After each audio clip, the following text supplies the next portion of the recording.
Boa tarde, nosso grupo irá tratar acerca de tolerância à fissura e síndrome de abstinência no contexto das drogas lícitas e ilícitas, e a banda é composta por mim, Arthur de Oliveira, Clara Poliana, Jonathan Siqueira e Vinícius Soares. Bem, começando com o cigarro ou o tabaco, nós temos com a tolerância social, que o tabaco é a segunda maior consumida do mundo, certo? Então, além de ela ter essa popularidade, ela vai ganhar uma normatização no tocante à população. A população vai se mostrar insensível ao uso do cigarro em diversos lugares, como é diferente com outras drogas, como as ilícitas, que são crack, maconha e outras diversas. A tolerância química vai tratar acerca do constante uso, que traz essa tolerância do organismo à nicotina, que é a principal substância química que torna o cigarro viciante, certo? E esse vício vai ser decorrente ao constante consumo a longo prazo. Bom, acerca da fissura, ou gatilhos, como nós chamamos, ou craving também, eles são instantes do dia a dia da pessoa, da sua rotina, nos quais ela vai apresentar maior disponibilidade ou maior vontade de consumir a droga. No cigarro, há vários deles, mas os principais geralmente são o estresse, a tristeza, a alegria, ansiedade, depressão e rotinas particulares que variam de paciente para paciente. Geralmente, os consumos relacionados ao craving, nessas rotinas particulares dos pacientes, elas vão estar associadas geralmente a refeições ou até mesmo convívio familiar e geralmente associado ao café também.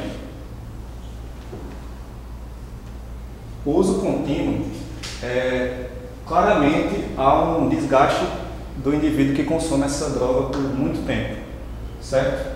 Os principais problemas que acarretam esse consumo são a alta dependência, a alta probabilidade de cânceres no geral, a impotência sexual, a infertilidade masculina e diversas outras doenças, geralmente do trato respiratório, certo? Então, no que se trata de malefícios do cigarro, além do vício, a gente vai ter, então, diversas patologias que vão acometer o usuário de diversas formas. A gente cita a probabilidade de câncer no geral, porque não é só o câncer de pulmão que aparece nos usuários, também tem o câncer de boca, de traqueia. Então, são diversas patologias que são muito nocivas, decorrentes do uso de cigarro, que vão levar não só à morte, mas também que o consumo de cigarro ele pode fazer com que fumantes passivos também adquiram essas doenças. Bom, no que se trata de abstinência, os fatores gerais que são mostrados na abstinência são irritabilidade, tremores, fome, insônia e constipação. Sendo esse último o menos abrangente, certo? A irritabilidade é um fator que aparece muito, isso se dá pela falta do cigarro, obviamente, no tocante à abstinência, e a questão da fome também. Diversos pacientes dizem, relatam que sentem mais fome, têm um apetite mais elevado quando aderem a algum tratamento e param de fumar. Meu nome é Vinícius Soares e eu fiquei responsável por falar aqui na nossa mesa redonda sobre a maconha.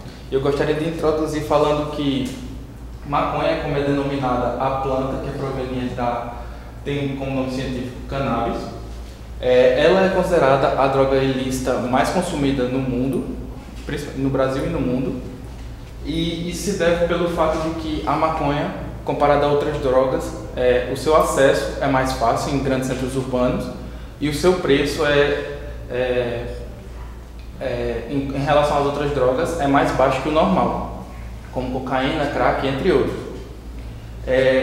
A maconha, assim que ingerida, ela libera uma substância chamada tetrahidrocannabinol, ou também como é chamado THC, que assim que ela é liberada na nossa corrente sanguínea, a gente tem um sentimento de êxtase, relaxamento ou até hilariedade, onde muitas pessoas começam a rir de coisas sem sentido. Ao mesmo tempo que traz esses sintomas bons, ele também pode trazer algumas coisas que são ruins, como pessoas se sentem mais paranoicas do que o normal e ficam vendo coisas que não acontecem. Pessoas podem se sentir mais paranoicas que o normal, podem ver miragens ou alucinações. Eu gostaria de falar inicialmente sobre a tolerância social que a maconha tem na sociedade, que ela, ao mesmo tempo que ela é uma droga muito polêmica, pois ao mesmo tempo que existem pessoas que prezam pela sua liberação para uso terapêutico e recreativo, há outras pessoas que só visam os malefícios que essa traz, então preferem que ela permaneça como ilícita. Segundo a Organização Mundial da Saúde, a cannabis é a droga ilícita mais consumida no mundo. E já entrando num contexto farmacológico e químico, eu pesquisei sobre um artigo que tinha como tema observar a tolerância que a maconha desenvolve dentro do corpo de pessoas que têm ela no seu uso contínuo.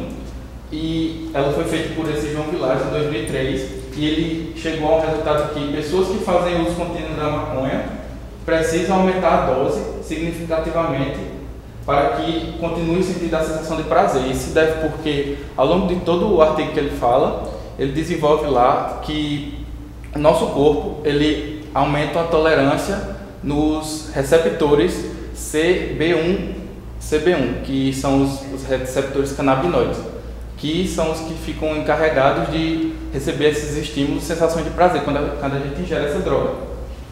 Sem contar que o uso contínuo da maconha ela pode trazer consigo diversos prejuízos para o sistema nervoso central.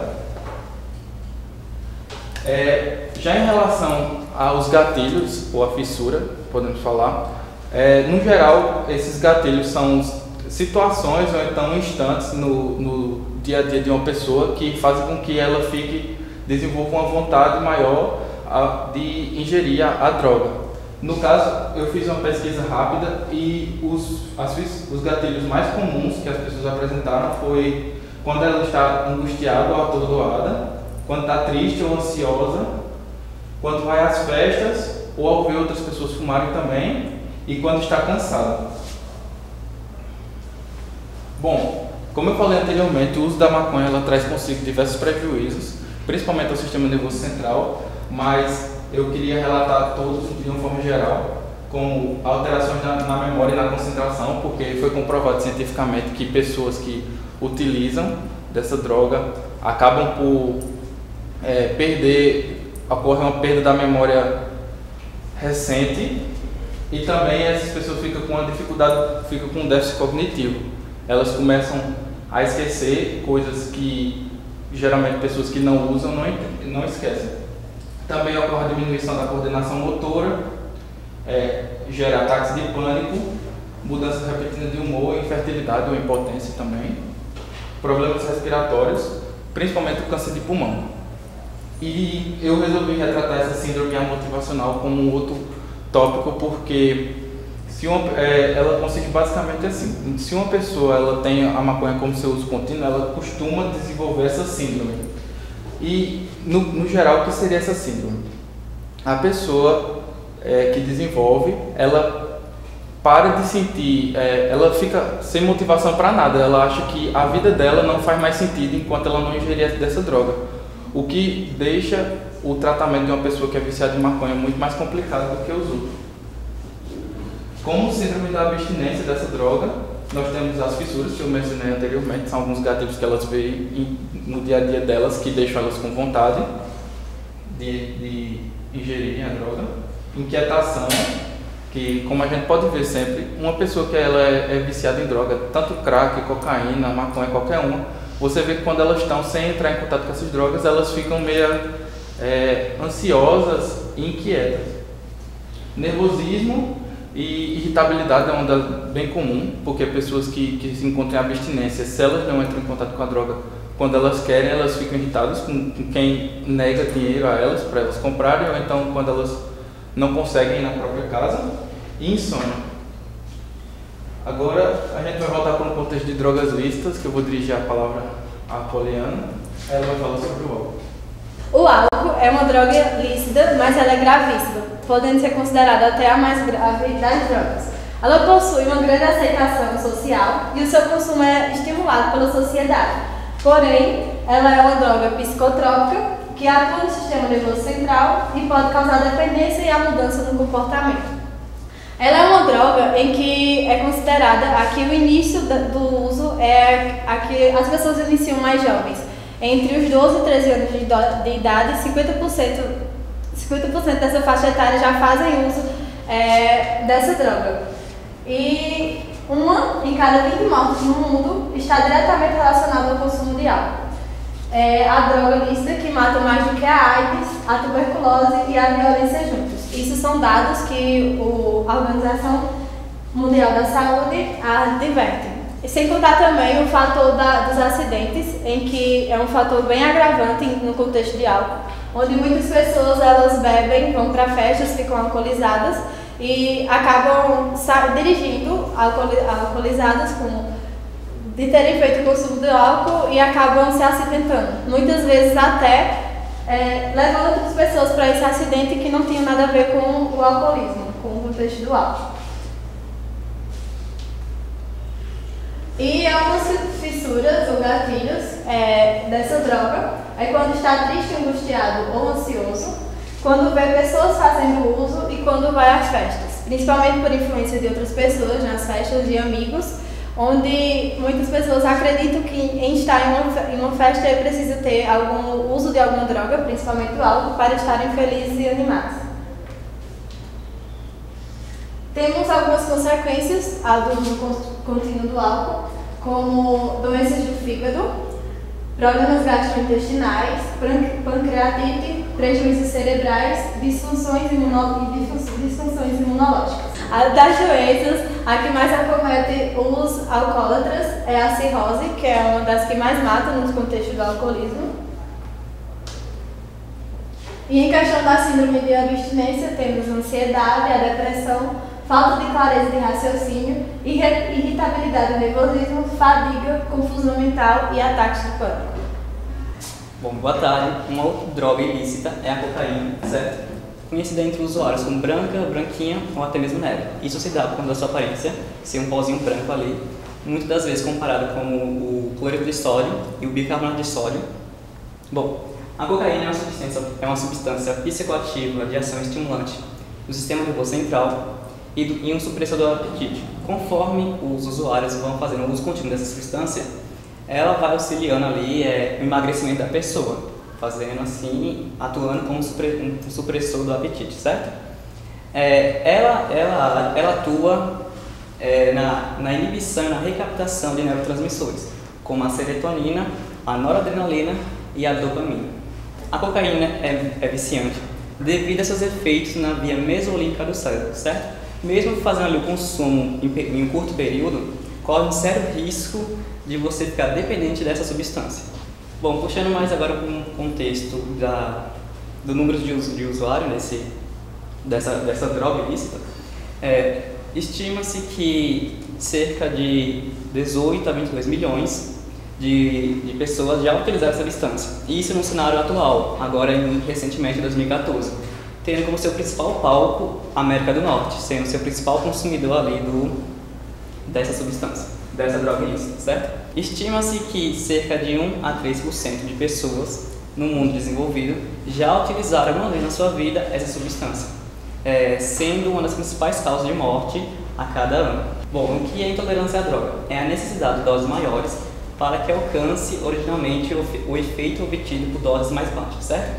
Aqui eu destaquei como intolerância a tolerância inicial desenvolve-se rapidamente quando o consumo é contínuo. Conforme você vai usando essa droga ilícita, a cocaína, você vai rapidamente desenvolver a tolerância em relação a ela, certo? Bom, aí após a fase inicial, a tolerância não parece acentuar-se. Isso de fato porque os consumidores eles experimentam o inverso da substância, certo? Eles fazem o uso intenso da cocaína. Bom, aqui temos as fissuras em relação à cocaína, os famosos gatilhos. Eu destaquei aqui esse tópico, como se deparar com algum sentimento ou com algo que faça lembrar da cocaína. Como vocês podem ver, o sentimento está ligado diretamente a uma das fissuras com a cocaína. Por exemplo, se o usuário se encontra triste, alegre ou até mesmo com raiva, faz ele lembrar do uso da cocaína e faz com que isso seja um gatilho para que ele volte a utilizar a substância, certo?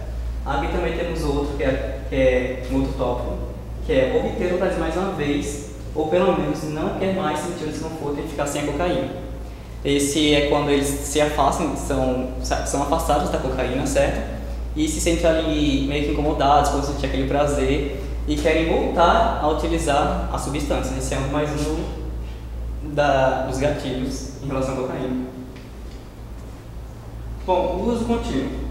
Nos consumidores de cocaína pode sofrer a longo prazo alta irritabilidade, crise de ansiedade, pânico, apatia sexual ou impotência, transtornos alimentares como bulimia e anorexia nervosa, diminuição da memória, da capacidade ou da concentração. Isso se dá pelo fato que eu tinha dito anteriormente, porque essa substância ela vai agir na via mesolímbica do cérebro, certo? Fazendo com que ele desenvolva todos esses sintomas em relação à cocaína durante seu uso contínuo. Síndrome de abstinência.